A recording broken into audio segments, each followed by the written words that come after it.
Good morning, this is Shaman Oracle reading. As you can see, I'm getting ready for Halloween and for the pumpkin season. So I thought it's fun to put it out for you all. And in the background, we have the music from the Himalayas. It's called The Roof of the World. Different songs from the Himalaya forest area, okay?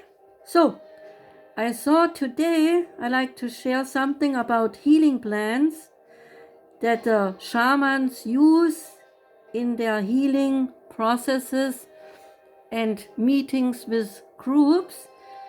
And I found an interesting longer article in the internet from a shaman. And so I like to share it here, okay?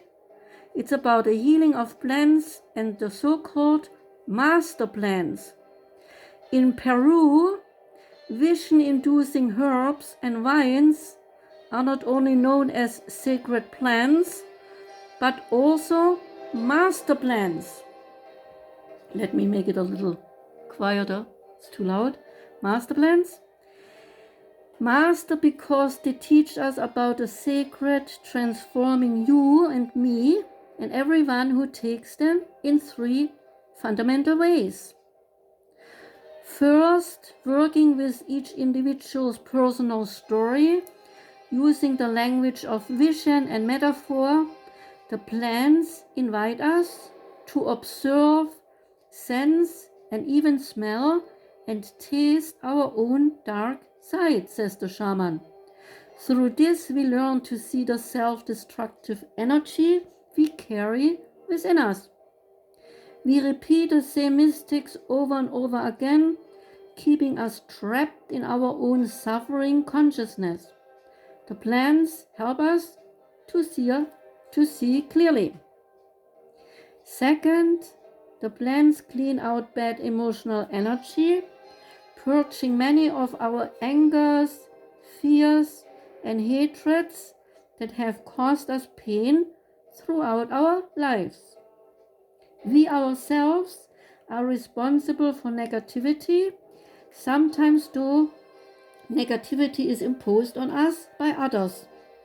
But no matter what, we are healed of these afflictions by the power of the plants and by the shaman who performs the ceremony, removing dead or rotten residue, just much like a surgeon removes necrotic material from the patient's body. Third, the plants show us our particular gifts and talents. Every plant we know nothing about has a different kind of impact on the person using it. Plants act like a medical infusion of strength, making our life better and more meaningful for the future days. Now the sacred plants, what are they? Several other plants are usually mixed with the medicine I call Ayahuasca. This plant, Ayahuasca, is mixed together with other herbs to make an individual brew for the person it is used for. And says the shaman, this plant Ayahuasca is not a dependence forming or addictive. Okay? There's another plant, Frumensia, also known as the tree of the evil eagle, and is sometimes used to make contact with ancestors. The Ayahuasca plant is commonly cooked with the plant Chacruna that heightens a patient's insights and visions. There are many other visionary barks, leaves, and roots you may add to the brew as well. All offer their specific knowledge and cleverness to the user. One could almost say that such plants have their own brain and nervous system. Every good shaman has his own collections of private recipes that he or she rarely shares or discusses with others. How is one to find the plants? The shaman says, while I'm searching for a certain plant in the jungle, I may call out to it, or the plant seeks my attention and draws me near. Once I find the plant, I ask for permission in a respectful way to pick it. I speak to it, sing to it, even sit next to it in silence for hours. I touch it, ask it to come with me, ask it to give me a part of its body, its essence, and medicine. Whenever the plant agrees with me, a certain bird will sing, or a fruit will fall from a tree, or some animal crosses by appearing to me. After I receive consent, I apologize for cutting its bark or stems. Then I take what I need from it and leaving a sacrifice of food or drink close to its roots. This is a compensation for taking that plant. An Ayahuasca wine should be at least 10 years old and of ample thickness before cutting some pieces from it. A skilled curandero, he can identify pirated Ayahuasca plants that are not harvested in the right way and so will avoid taking or using them. Whenever a shaman makes that decision, a plant not harvested the right way, being picked too early or too late or too young or not ripe enough, not prepared in the proper way, such a plant has been harvested without courtesy to the plant, and often this is done in greed. Unfortunately, many unscrupulous shamans pick young, immature vines that make a far less psychoactive medicine than other plants. All parts of the plant, says the shaman, are used in different ways. The roots, the bark, the flowers, the stem, and the leaves. It all depends what medicine the shaman needs to brew and how potent the end product needs to be. There is the art of mixing the herbs, adjusting the ratios to suit the needs of a particular patient. There is the art of cooking the medicine, straining it, preparing it, and then serving it in the traditional way with proper etiquette and intention. During all these stages, a partnership is entered with the plant and everyone profits. The shaman gains materials for his ceremony, the patients they get well, and the plant helps a human being to heal. And now we come to the heading Inside a Magic Kingdom, types of sacred plants. A patient taking such a plant medicine for the very first time quickly realizes that he or she is entering a very real but so different a world that has little to do with the physical realities they are accustomed to in their daily lives. It's not simply that chemical reaction that a patient is undergoing while they feel a chemical reaction firing off somewhere in their brains, because after taking the brew, I tell them they will be transported to a totally different landscape. Different laws apply here, and different beings will appear that they know nothing about. It is not a trick of the mind. To an outsider, this notion may seem irrational and even nonsensical. But for those wandering around this strange new dimension of time and space, it is impossible to deny what they are seeing now and for the rest of their lives. This is why participating in a ceremony with the sacred plants, many people find that their search for a spiritual path is intensified.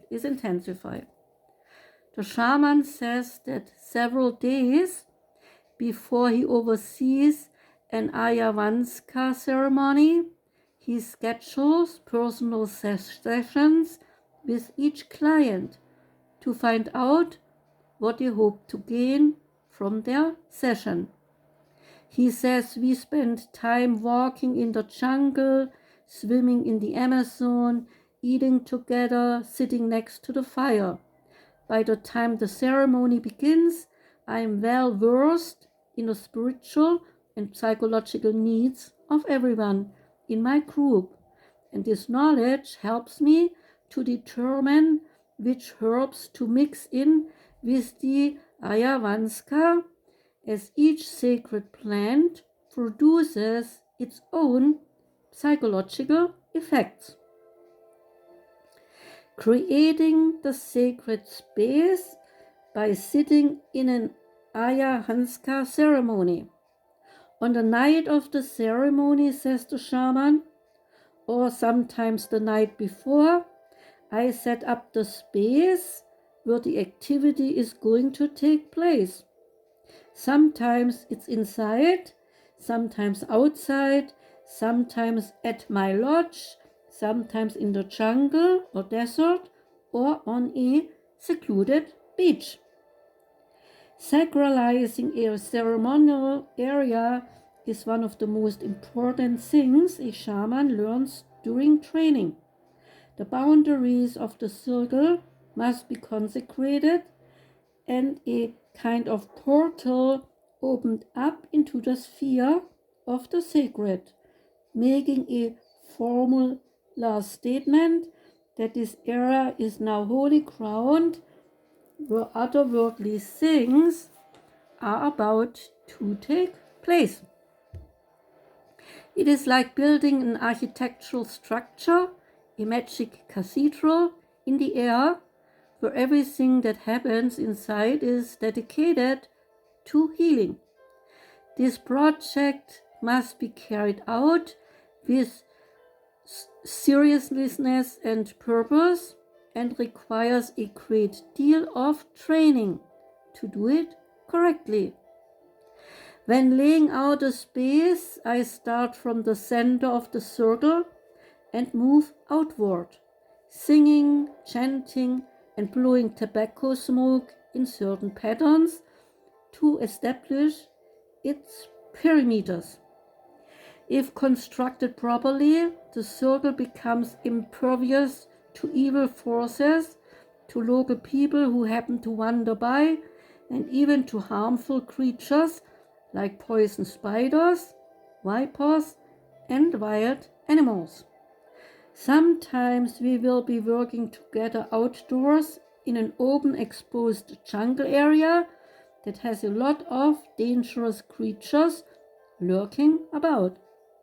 When the ceremony is taking place, you hear things moving around in the darkness outside the circle, but none of them can approach with bad intentions. A shamanic circle is both a shield and a healing cocoon. If properly constructed, no one can be harmed inside it because the particles of its atmosphere are charged with curative, protective energy. The power of the protective circle is about, says the shaman, once I set up a sacred space for a session with 5 or 6 people on a wild beach in northern Peru. The ceremony that might last 5 hours, and then when it is over, everyone returns to their tents and goes to sleep.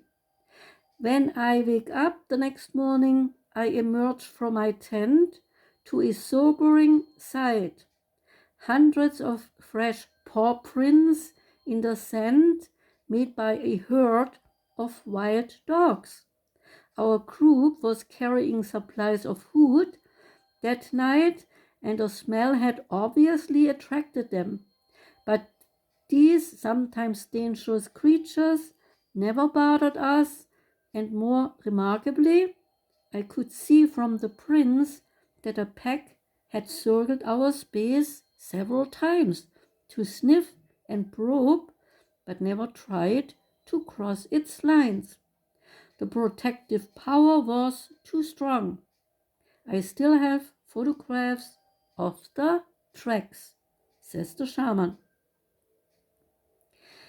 Now he talks about each person is on their own journey.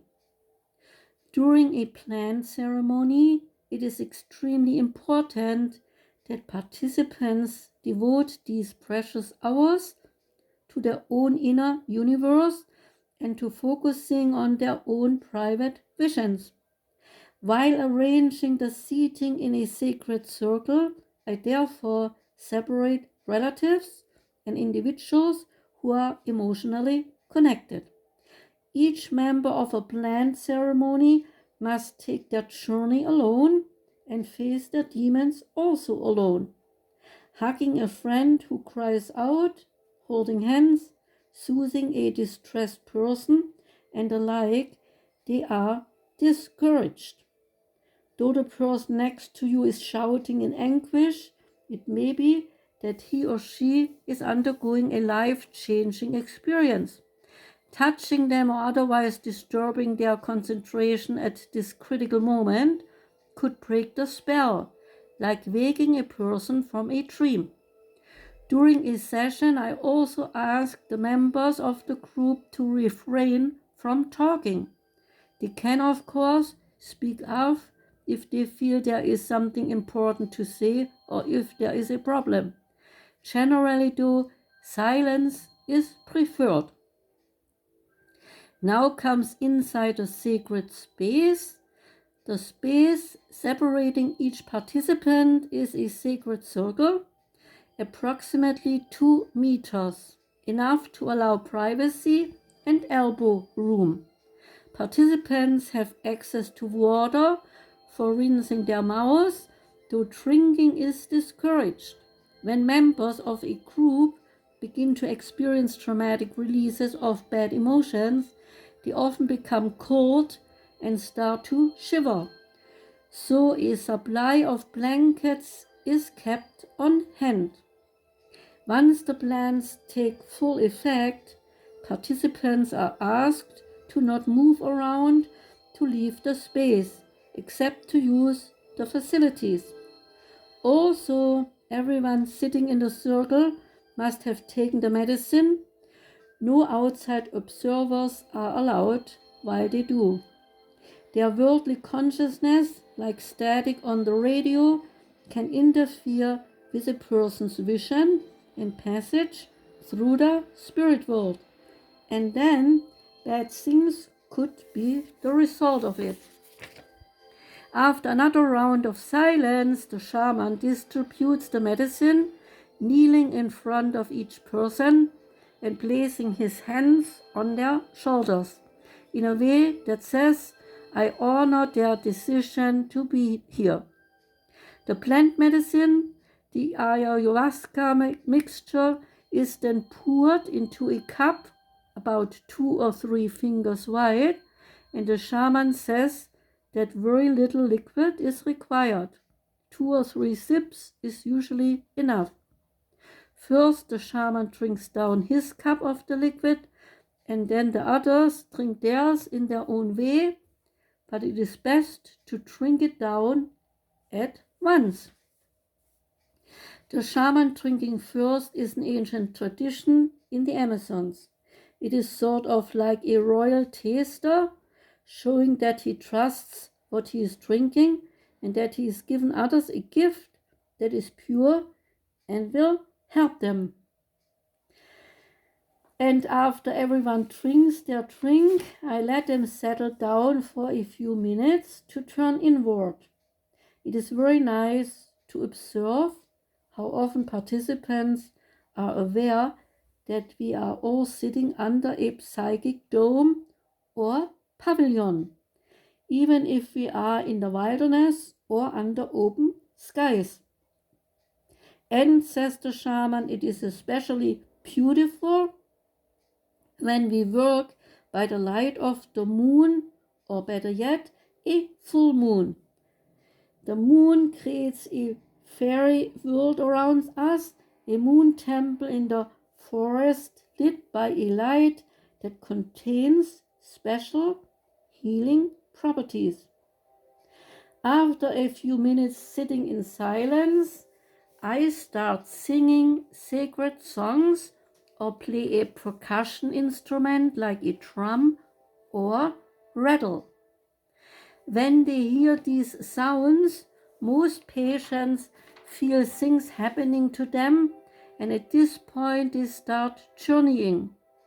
The sacred sounds act like a catalyst to usher in the spirits, to invite them into our circle.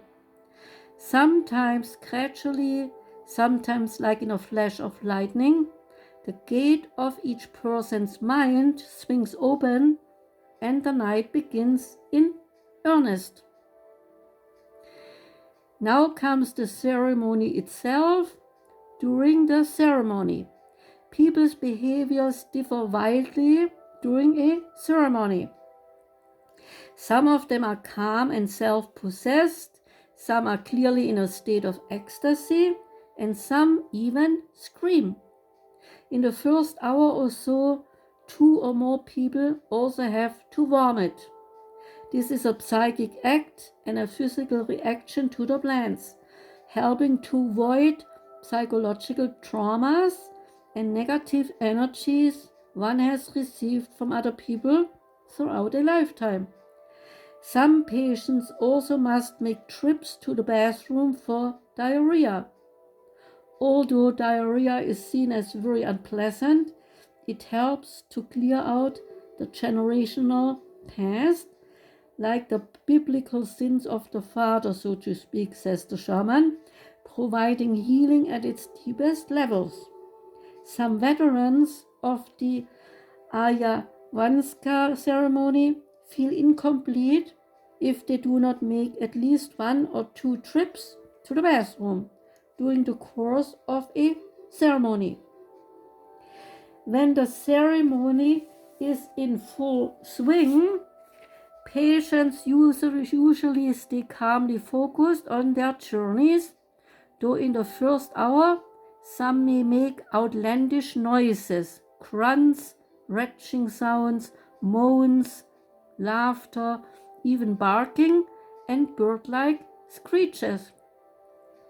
For years, they have kept massive amounts of anger and frustration under the surface, and during the ceremony, these emotions explode in a chaos of unearthly sounds. Some people let out violent screams that have been bottled up in a lifetime, shouts of rage or frustration that come from so far inside they are like sounds echoing from an alternate reality. These people are in the psychic zone now, sorting out their life, seeing things they have never seen before, and giving cries of surprise, wonder, sorrow, and recognition. To an outsider, these behaviors seem bizarre or frightening, but to those acting them out, they are therapeutic. Now he calls the part that comes now, the shaman calls it the vegetable hospital. During a ceremony, participants pass through a number of visionary stages. In one stage, traditionally referred to as vegetable hospital, help comes in the form of a golden rain or showers of healing colors. There can also appear witches or half-human, have animal beings that guide participants through entanglements of glowing colored vines or forests full of giant plants and flowers, showing them what a harmonious and balanced state of mind looks like from the inside of the universe. Now we come to the world of hidden enemies. Here participants see many people they know from their ordinary lives, present and past, friends, enemies, casual acquaintances, work colleagues, and love partners. They look into their eyes and they immediately know how this person really feels about them. Then they must decide, how does this or that person impact on my need to become a better individual? Does he or she help me or hurt me? Do I want to continue my relationship with this person or that person, or do I move on? Before reaching higher states of understanding during a ceremony, many people must first walk a frightening maze known as the dreadful corridor. A maze they have built with the material of their own anger, vicious thinking, lusts, and hatreds, personified here as hordes of terrifying beings that taunt them and chase them. It is their own suffering consciousness made visible and real, says the shaman. Ugly faces and skulls line the walls of this corridor. They try to bite you and attack you as you walk by. They have teeth and fangs, similar in a way to the heavy metal aesthetic of rock and roll. Spikes, chains, hooks, all the menacing objects one sees on record covers or t-shirts. All the death-like symbols to our culture, and that can have a poisonous effect and is suspect, says the shaman. Most importantly, when participants walk the dreadful corridor, they are given a special opportunity a chance to say no to their self-destructive urges and to stand up to them like a warrior, crying out, I don't want this anymore. I renounce these thoughts and feelings. I will shatter these terrible skulls. When the dam breaks in this way, a person's higher soul consciousness comes to the surface.